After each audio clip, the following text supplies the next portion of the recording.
अस्सलाम वालेकुम फ्रेंड्स, क्या हाल है आपका। उम्मीद करता हूँ कि आप सब ठीक ठाक होंगे, फिट फाट होंगे और आपके बर्ड भी अच्छी तरह ब्रीड कर रहे होंगे। तो आज की मेरी वीडियो का जो टॉपिक है वो है कबूतरों की डीवार्मिंग के बारे में। तो आज की वीडियो में मैं आपको बताऊंगा कबूतरों को डीवार्म किस तरह करते हैं। अगर आपके भी कबूतर अच्छी तरह खाते हैं दाना, लेकिन फिर भी उसके बावजूद वो सोकड़े में जा रहे हैं, दाना अच्छे से खाते हैं लेकिन सुस्त होकर बैठे रहते हैं। जिस तरह ये मेरा एक कबूतर है, ये आप देख सकते हैं, ये कबूतर को पेट के कीड़े हो गए हैं जिसकी वजह से ये सुस्त होकर बैठा रहता है। ये खाता पीता बिल्कुल ठीक है, इसको मैंने पकड़ के चेक किया है, पोट इसकी फुल भरी हुई है, लेकिन फिर भी ये गर्दन जो है बिल्कुल ऐसे पोट के साथ लगा के और बैठा रहता है और इसकी हड्डी निकलती जा रही है, इसका वज़न बढ़ नहीं रहा, कम होता जा रहा है। तो इसको पेट के कीड़े हो गए हैं, ये आप देख सकते हैं कबूतर जो है। तो डीवार्मिंग आपने लाजमी करवानी है, बहुत ही ज़बरदस्त चीज़ मैं आपको बताने जा रहा हूँ। वो महीने में आपने 2 से 3 दफ़ा आपने लाजमी इनको डीवार्म करना है, तो आपके कबूतर इंशाल्लाह हेल्दी और एक्टिव रहेंगे।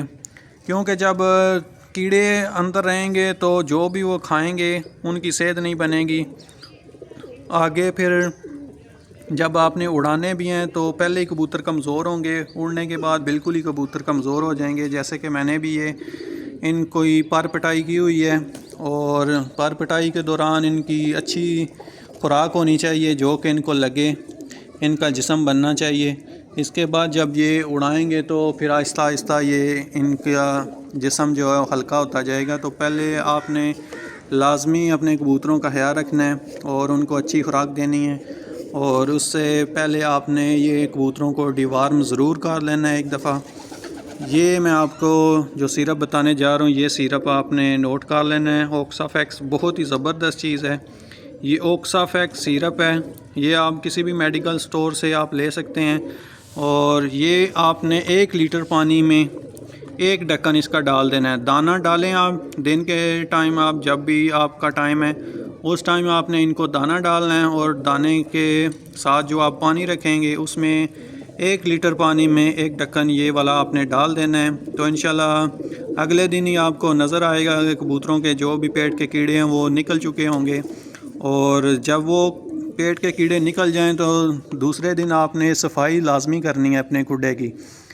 अपने खुडे की जिधर भी आप बंद करेंगे तो उसको आपने लाजमी साफ़ करना है, ताकि जो भी कीड़े हों तो वो मर जाएं।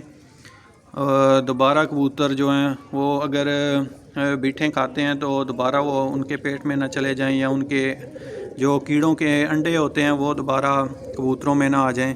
तो ये बहुत ही ज़बरदस्त चीज़ है। ये महीने में आपने 2 से 3 दफ़ा लाजमी करवाना है। अगर आपके कबूतर ज़्यादा हैं तो आप पानी ज़्यादा डालते हैं, तो उस हिसाब से अगर 2 लीटर आप पानी डालते हैं तो 2 ढक्कन इसके आपने डाल लेने हैं। आप हफ्ते बाद भी इनको करवा सकते हैं, लेकिन महीने में 2 से 3 दफ़ा आपने लाजमी करवाना है। ये बहुत ही ज़बरदस्त चीज़ है। कुछ लोग बताते हैं वो जो गोली होती है वो बहुत सख्त होती है, उससे कबूतर जो हैं वो परेशान हो जाते हैं, कीड़े तो निकल जाते हैं उनके पेट के, लेकिन कबूतर जो है बहुत ही वीक हो जाता है। तो वो आप ना इस्तेमाल करवाएं, मैं तो यही इस्तेमाल करवाता हूँ। ये बहुत ही ज़बरदस्त चीज़ है। ये दाने के बाद आप देंगे तो इंशाल्लाह आपके कबूतर जो हैं वो फिट रहेंगे। तो उम्मीद करता हूँ कि आपको मेरी ये वीडियो पसंद आई होगी। अगर आपको मेरी ये वीडियो पसंद आई है तो इसे ज़्यादा से ज़्यादा लाइक शेयर, और मेरे चैनल नोमी के पैरट को आपने सब्सक्राइब ज़रूर करके जाना है। दुआओं में याद रखना है, अपना ख्याल रखना है। अल्लाह हाफिज़।